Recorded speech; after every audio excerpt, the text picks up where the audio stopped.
ମୁଁ ଜଗଦୀଶ ଆପଣମାନଙ୍କୁ ସମସ୍ତଙ୍କୁ ଜେକେ ଏସ୍ସି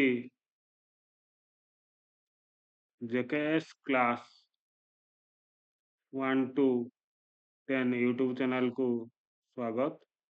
ठीक है। ସମସ୍ତ ବିଏଲ ଭାଇମାନଙ୍କୁ ମୋର ଅନୁରୋଧ, ମୋ ଚ୍ୟାନେଲକୁ ଦୟାକରି ଲାଇକ୍ ଆଉ ସବସ୍କ୍ରାଇବ୍ କରିଦେବେ, କାରଣ ପୂର୍ବରୁ ଯେଉଁ ଚ୍ୟାନେଲଟି ଥିଲା ତାହା ମୋର କ୍ଲୋଜ୍ ହେଇଯାଇଛି କୌଣସି କାରଣବଶତଃ। ତ ଚାଲନ୍ତୁ ଆଜି ଆମେ ଶିଖିବା ଯେ ଫର୍ମ 6 ଯେଉଁ ଅଛି ନୂଆ ଭୋଟର୍ସକୁ କେମିତି ପୂରଣ କରିବା। ସର୍ବପ୍ରଥମେ କହି ରଖେ, ଯେଉଁମାନଙ୍କର ବୟସ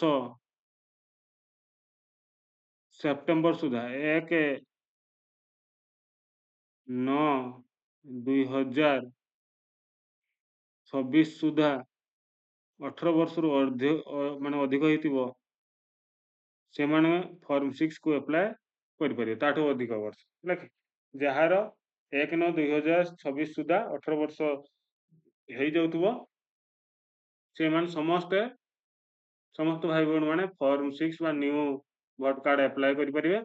ତ ଚାଲନ୍ତୁ ଆମେ ଆଜି ଫର୍ମ 6 ବାବଦରେ ଜାଣିବା। କ'ଣ କ'ଣ ଆବଶ୍ୟକ ଡକୁମେଣ୍ଟ ଦରକାର ଦେଖନ୍ତୁ ଆଜ୍ଞା। ପ୍ରଥମତଃ ଡକୁମେଣ୍ଟ ଦରକାର, ଫର୍ମ ନୂଆ ଭୋଟର ଆପ୍ଲାଏ କରିବା ପାଇଁ ପ୍ରଥମତଃ ଆଧାର କାର୍ଡ ଦରକାର ହେଲା କି, ଯାହାର ଆପ୍ଲାଏ କରିବେ ତାହାର ଆଧାର କାର୍ଡ। ଦ୍ୱିତୀୟତଃ ଫଟୋ 2ଟା, ଯଦି 10th କ୍ଲାସ୍ ସାର୍ଟିଫିକେଟ୍ ଥିବ 10th କ୍ଲାସ୍ ସାର୍ଟିଫିକେଟ୍ ଦେବେ ହେଲା। ଆଉ ବାପା କି ମାଆର କ'ଣ, ବାପା କିମ୍ବା ମାଆର ଭୋଟର ପରିଚୟ ପତ୍ର।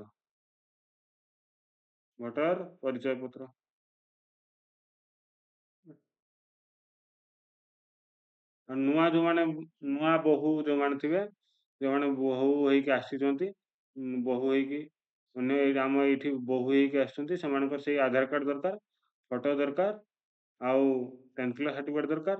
ତାଙ୍କ ବାପଘରୁ ମାନେ ଜନ୍ମ କଲା ବାପଘରୁ ବାପା ମାଆର ଭୋଟର ପରିଚୟ ପତ୍ର ସହିତ କ'ଣ ଦରକାର, 2002ର ଲିଷ୍ଟ ଦରକାର ହେଲା। 2002ର କ୍ରମିକ number, serial number, booth number, ବିଧାନସଭା,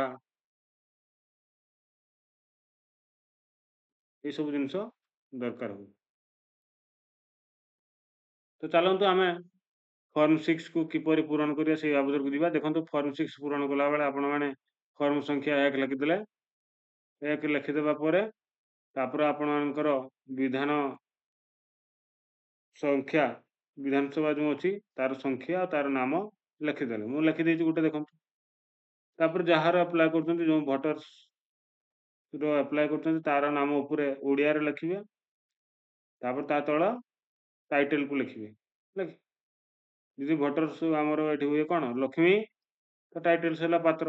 ଏକ୍ଜାମ୍ପଲ ଧରାଯାଉ ନେଇଛି, ଓଡ଼ିଆରେ ଲେଖିଦେଲେ। ଏଠି ଶେଷରେ ହେଉଛି ତାର ଟାଇଟେଲକୁ ଲେଖିଦେଲେ। ଯଦି ମୁଁ କହିଦେଉଛି, ଧର ଲକ୍ଷ୍ମୀ କୁମାରୀ ଥାନ୍ତା, ତାହେଲେ ଗୋଟେ ଅକ୍ଷର ଛାଡ଼ିକି କୁମାରୀ ଲେଖିଥାନ୍ତା ହେଲା। ପ୍ରଥମ ଆଉ ମଧ୍ୟମ ନାମ ଉପରେ ଲେଖାଯିବ, କହିଦେଉଛି। ଶେଷର ନାମ ଟାଇଟେଲ ଲେଖାଯିବ। ଠିକ୍ ସେମିତି ଏଠି ହେଉଛି ଇଂଲିଶରେ ତାର ନାଁ ଲେଖିଦେଲେ, ତା ଟାଇଟେଲ ଲେଖିଦେଲେ। ଯଦି ତାର ମିଡିଲ ନେମ୍ ଥାନ୍ତା କୁମାରୀ, ମଣି ଛାଡ଼ି ଥାନ୍ତା, ଏଇ ଜାଗାରେ ତାକୁ ଲେଖାଯିବ ହେଲା। ଯଦି ମଣି ଥାଏ, ଏଠି ମଣି ଲେଖାଯିବ, MANI ହେଲା କି। ଆଶା କରୁଛି ବୁଝିପାରୁଥିବେ। ତାପରେ ବର୍ତ୍ତମାନ ଯିବା ଆମେ କୋଉଠିକି, ଦେଖନ୍ତୁ। ଯଦି ପୁଅ ଝିଅ ହେଇଥାଏ, ତା ବାପାଙ୍କ ନାଁ ଦେବେ। ବାପାଙ୍କ ନାଁ ଜାଗାରେ ଠିକ୍ ମାରିକି ତା ବାପା ନାଁ ଲେଖିବେ। ତା ନାଁ, ବାପାଙ୍କ ନାଁ ଲେଖିଲେ, ଗୋଟେ ଅକ୍ଷର ଛାଡ଼ିକି ତା ଟାଇଟେଲ ଲେଖିଲେ। ଯଦି ସ୍ତ୍ରୀ ହେଇଥାଏ, ତାପରେ ତାଙ୍କ ସ୍ୱାମୀ ଜାଗାରେ ଠିକ୍ ମାରିବେ, ସ୍ୱାମୀ ନାଁ ଲେଖିବେ। ତା ତଳେ ସ୍ୱାମୀ ନାଁ ଲେଖିଲେ, ଗୋଟେ ଅକ୍ଷର ଛାଡ଼ି ଦେଇକି ତା ଟାଇଟେଲକୁ ଲେଖିବେ। ବୁଝିପାରିଲେ? ମା ନାଁ ହେଇଥିଲେ ବି ସେମିତି ଲେଖିପାରିବେ। ତାପରେ ଦେଖନ୍ତୁ, ସେଠି ଓଡ଼ିଆରେ ଗଲା, ଆଉ ଏଠି ହେଉଛି ଇଂଲିଶରେ ବଡ଼ ଅକ୍ଷର ଲେଖିବେ ସବୁବେଳେ, ମନେ ରଖନ୍ତୁ। ତାଙ୍କ ବାପା ନାଁ ଲେଖିଲେ, ପୁଣି ଟାଇଟେଲକୁ ଲେଖିଲେ। ଏଠି ଯଦି ସ୍ୱାମୀ ନାଁ ଥିବ, ତାହେଲେ ଏଠି ସ୍ୱାମୀ ନାଁ ଲେଖାଯିବ, ଏଠି ମଧ୍ୟ ସ୍ୱାମୀ ନାଁ ଲେଖାଯିବ ହେଲା। ଯେଉଁମାନେ ସ୍ତ୍ରୀମାନଙ୍କ କ୍ଷେତ୍ରରେ କହିଦେଉଛି। ତାପରେ ତାଙ୍କର ମୋବାଇଲ ନମ୍ବର ଯଦି ଥାଏ ଯାହାର ଭୋଟର କାର୍ଡ ଆପ୍ଲାଏ କରୁଛନ୍ତି ତାଙ୍କର ଦେବେ ବା ତାଙ୍କ ପରିବାରର ଦେଲେ ବି ହବ। ଯଦି ଇମେଲ ଆଇଡି ଥାଏ ଇମେଲ ଆଇଡିକୁ ଆପଣ ଦେଇପାରିବେ। ତାର ଦେଇପାରିବେ, ତା ପରିବାରରେ ଯଦି କାହାର ଥିବ ତାର ମଧ୍ୟ ଦେଇପାରିବେ ହେଲା।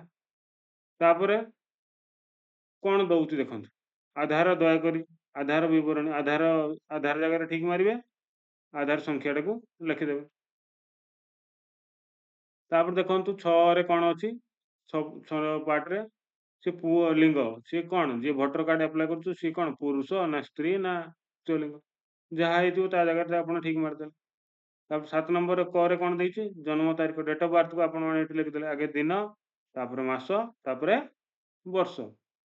ଠିକ୍ ସେହିପରି ଭାବରେ ପୁଣି ବୟସ ପ୍ରମାଣପତ୍ର ପାଇଁ ଡେଟ୍ ଅଫ୍ ବାର୍ଥ ପାଇଁ କଣ ଦଉଛି, ଆଧାର କାର୍ଡ ଦଉଥିଲେ ଆଧାର କାର୍ଡ ଜାଗାରେ ଠିକ୍ ମାରିବେ, ଯଦି 10th କ୍ଲାସ୍ ସାର୍ଟିଫିକେଟ୍ ଦିଏ ତାହେଲେ ଏଠି ଠିକ୍ ମାରିବେ ହେଲା, ଯଦି 10th ସାର୍ଟିଫିକେଟ୍ ଦିଏ। ଯଦି ଆଧାର କାର୍ଡ କେବଳ ଦେଇଥିବ ଆଧାର କାର୍ଡ ଜାଗାରେ ଠିକ୍ ମାରିଦେବେ। ଡ୍ରାଇଭିଂ ଲାଇସେନ୍ସ ଦେଲେ ଡ୍ରାଇଭିଂ ଲାଇସେନ୍ସ ଠିକ୍ ମାରିବେ, ପାନ୍ କାର୍ଡ ଦେଲେ ପାନ୍ କାର୍ଡରେ ଠିକ୍ ମାରିବେ, ଆଉ ଯେଉଁ ଆପଣମାନଙ୍କର ବାର୍ଥ ସାର୍ଟିଫିକେଟ୍ ଦେଲେ ବାର୍ଥ ସାର୍ଟିଫିକେଟ୍ ଜାଗାରେ ଠିକ୍ ମାରିବେ। ତାପରେ ଦେଖନ୍ତୁ 8 ନମ୍ବର ବର୍ତ୍ତମାନ ବିବରଣୀରେ ତା ଘର ନମ୍ବର ନିହାତି ମନେ କରିଦେବେ ହେଲା। ଆପଣଙ୍କର ବିଏଲ୍ଓ ଭାଇମାନେ ତାଙ୍କର ଘର ନମ୍ବର ତାଙ୍କର କଣ ଭୋଟର ଲିଷ୍ଟରେ ଥିବ, ଘର ନମ୍ବର ଦେବେ ହେଲା। ଘର ନମ୍ବର ଦେଲା ପରେ ତାପରେ ତାଙ୍କର ଗାଁର ନାଁ ଦେବେ ହେଲା, ବା କୋଉ ଅଞ୍ଚଳ ନାଁ ଦେବେ, ତାଙ୍କ ଗାଁର ନାଁ ଦେବେ। ତାପରେ ତାଙ୍କ ଡାକଘର ପୋଷ୍ଟ ଅଫିସ ଦେବେ, ପିନକୋଡ୍ ଦେବେ, ଆଉ କଣ ଦେବେ, ତହସିଲ ଦେଇପାରିବେ, ଆଉ କଣ ଦେଇପାରିବେ, ଜିଲ୍ଲା ଜିଲ୍ଲା ମଧ୍ୟ ଦେବେ। ତାପରେ ରାଜ୍ୟ ଦେଲେ। ତାପରେ ଦେଖନ୍ତୁ ଖ କଣ କହିଛି, ଏଇଟା ହଉଛି ରେସିଡେଣ୍ଟ ପାଇଁ। ଖ ହଉଛି କଣ ପାଇଁ, ରେସିଡେଣ୍ଟ ସେ କଣ ଦଉଛି, ରେସିଡେଣ୍ଟ ପାଇଁ ରେସିଡେଣ୍ଟ ସାର୍ଟିଫିକେଟ୍ ଦଉଛି ନା ଆଧାର କାର୍ଡ ଦଉଛି, ଯଦି ଆଧାର କାର୍ଡ ଦଉଥିବ ଆଧାର କାର୍ଡ ଅନୁସାରେ କରିଦେବେ। ଆଧାର କାର୍ଡ କାହାର ଦରକାର, ଯିଏ ଭୋଟର ଆପ୍ଲାଏ କରୁଛି ତାର ଆଧାର କାର୍ଡ ହେଲେ ବି ହବ, ତା ବାପା ମା ତା ସ୍ତ୍ରୀ ଯାହାର ହେଲେ ବି ହବ। ରେସିଡେଣ୍ଟ ପାଇଁ କଣ କଣ ହେଇପାରିବ ଦେଖନ୍ତୁ, ରେସିଡେଣ୍ଟ ପାଇଁ ପ୍ରଥମତଃ ଗ୍ୟାସ୍ ବିଲ୍ ହେଇପାରିବ, ଦେଖନ୍ତୁ ପାଣି ବିଦ୍ୟୁତ୍ ଗ୍ୟାସ୍, ଏଇଟା ହଉଛି ରେସିଡେଣ୍ଟ ପାଇଁ। ଆଧାର କାର୍ଡ ହେଇଯିବ ରେସିଡେଣ୍ଟ ପାଇଁ। ବ୍ୟାଙ୍କ ଖାତା ହେଲା, ଡାକଘର ଖାତା ହେଇପାରିବ ରେସିଡେଣ୍ଟ ପାଇଁ, ବା ରେସିଡେଣ୍ଟ ସାର୍ଟିଫିକେଟ୍ ଥିବ ତାହା ବି ମଧ୍ୟ ହେଇପାରିବ।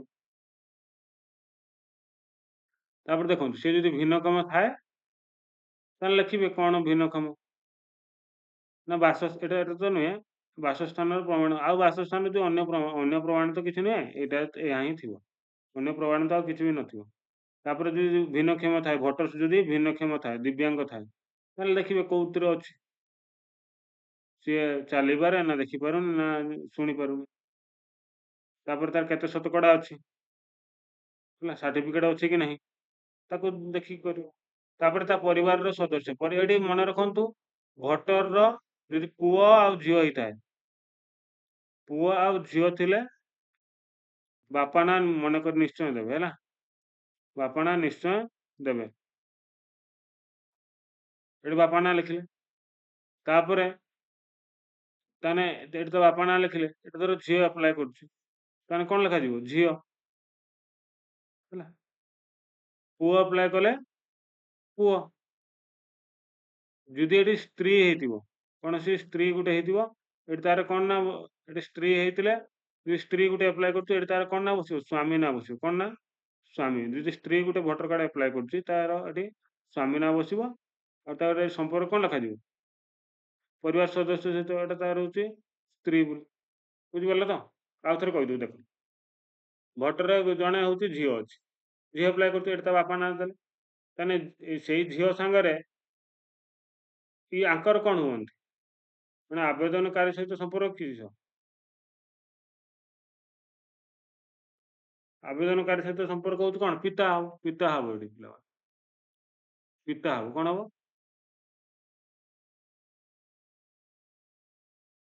ମାନେ ଆବେଦନକାରୀ ଆଉ ଏ ପରିବାର ସଦସ୍ୟ ଆଙ୍କ ଭିତରେ ସମ୍ପର୍କ କଣ ହୁଅନ୍ତି, ବାପା ଲେଖିବେ। ଯଦି ଝିଅ ହେଇଥିବ ସେ ବାପା ଲେଖିବ। ଯଦି ଗୋଟେ ସ୍ତ୍ରୀ ଲୋକ ଆପ୍ଲାଏ କରିବ ତାହେଲେ ଏଠି ପରିବାର ସଦସ୍ୟ ଏଠି ତା ସ୍ୱାମୀ ନାଁ ଦବ, ଏଠି କଣ ଲେଖିବ, ସ୍ୱାମୀ ବୋଲି ଲେଖିବ ହେଲା। ତାପରେ ଘୋଷଣାନାମାର ଦେଖନ୍ତୁ, ଘୋଷଣାନାମା କଣ ଦବ, ମୁଁ ଘୋଷଣାନାମା କରୁଅଛି ଯେ କଣ ମୁଁ ଏଇ ଗାଁ ନାଁ ଲେଖିବ, ଜିଲ୍ଲା ନାଁ ଲେଖିବ, ଆଉ ରାଜ୍ୟ ନାଁ ଲେଖିବ। ତାପରେ 2 ପଏଣ୍ଟରେ ତା ଡେଟ୍ ଅଫ୍ ବାର୍ଥକୁ ଲେଖିଲେ ହବ। 3 ନମ୍ବର କିଛି କରିବା ଦରକାର ନାହିଁ, 4 ନମ୍ବର କିଛି କରିବା ଦରକାର ନାହିଁ, 5 ନମ୍ବରରେ ଯୋଉ ଡେଟ୍‌ର ସେ ଫର୍ମଟାକୁ ଫିଲ୍ଅପ୍ କରିଥିବେ ସେଇ ଡେଟ୍‌କୁ ଲେଖିବେ, ସ୍ଥାନ ଲେଖିବେ, ଆଉ ଯୋଉ ଯାହାର ଭୋଟର କାର୍ଡ଼ ହେବ ତା ଦସ୍ତଖତ ମରାଯିବ।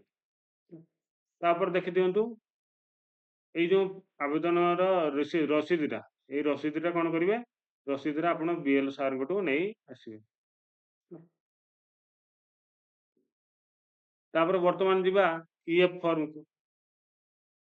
ଇଏଫ୍ ଫର୍ମ, ଆପଣମାନେ ତ ଇଏଫ୍ ଫର୍ମ ତା ସାଙ୍ଗରେ ଏଇ ବିଏଲ୍ ଫର୍ମ ସାଙ୍ଗରେ ଇଏଫ୍ ଫର୍ମକୁ ନିହାତି ଆଣିଥିବେ। ଇଏଫ୍ ଫର୍ମକୁ ପୂରଣ କେମିତି କରାଯାଏ ଦେଖନ୍ତୁ, ଏଇଟା ହେଉଛି ଆବେଦନକାରୀଙ୍କ ନାଁ, ତାଙ୍କର ଆଡ୍ରେସ୍, 2002ରେ ତାଙ୍କ ଡିଟେଲ୍ସ, ହେଲା କି? 2002ର ବାପା କି ମାଆ କି ଜେଜେବାପା କି ଜେଜେମାଆର ଡିଟେଲ୍ସ ରହିବ। ପୁଣି ତା ତଳେ ବାପା ମାଆ ନାଁ ରହିବ। ତାପରେ ସେଇ ବ୍ୟକ୍ତିର ଯାହାର ଭୋଟର କାର୍ଡ଼ ଆପ୍ଲାଏ କରୁଛନ୍ତି ତାର ସିଗ୍ନେଚର୍ ପ୍ଲସ୍